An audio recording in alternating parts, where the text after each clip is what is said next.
Hey guys, I just want to make a new video and show you guys the improved warm-up protocol that I've been using.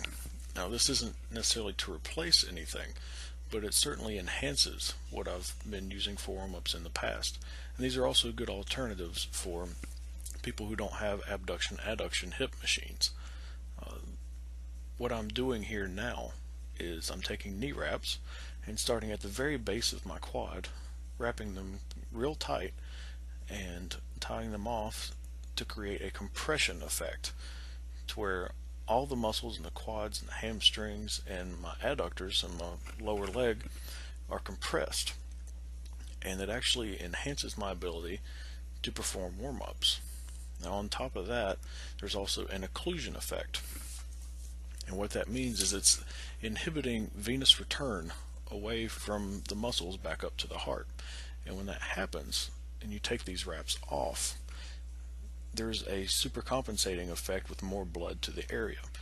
So instead of just feeling like I've done a set of squats and stretched a little, I actually feel like I've been warming up for 15 or 20 minutes. Now this stretch is what I've used to replace all the adductor stretching on the machines. It's just a simple side lunge, keeping my heel down and trying to keep my shoulders right over my hips and vertical. You can see on my bent leg I'm taking my arm and pushing out on the knee, which creates a really good stretch all the way across the legs and the groin. And here I pull off the wraps, and there's a ton of blood flow that happens in the next few minutes. Now this time around I'm taking the knee wraps and wrapping them up as high as I can on the hip, getting the tensor fascia latae at the top, which controls the tension in your IT band for the most part, my hip abductors, and the shorter adductors on the inside of the leg. Also underneath there are a lot of really short muscles that control hip rotation, and we're going to do the same warm-up squats that we did before and then focus on the stretching of those hip rotator muscles.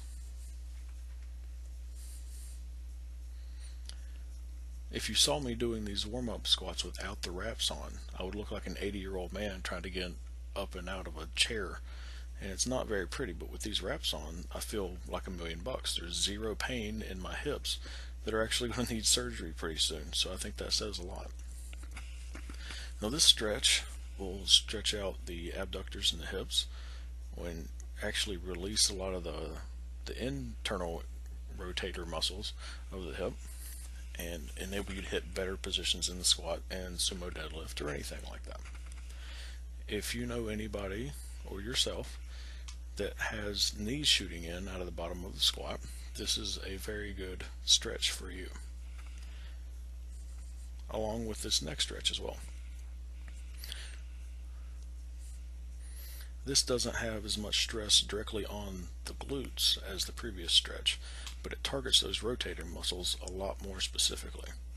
So I'm just using my lower leg's knee to post the foot there, and I'm pushing the knee down below as far as I can get it to create as much external rotation as I can.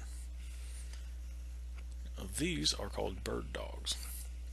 I'm going to have my knees right under my hips and my hands right under my shoulders, and I'm extending the opposite limb, right hand, left leg, and then exchange that on the next round. But what this does is it stimulates a neural firing pattern across all the stabilizing muscles in your back, and it really enhances your ability to brace everything in the spine, and it should help you hold a better arch in all of your lifts. It's become very important for me, and I think you'll see great benefit from it.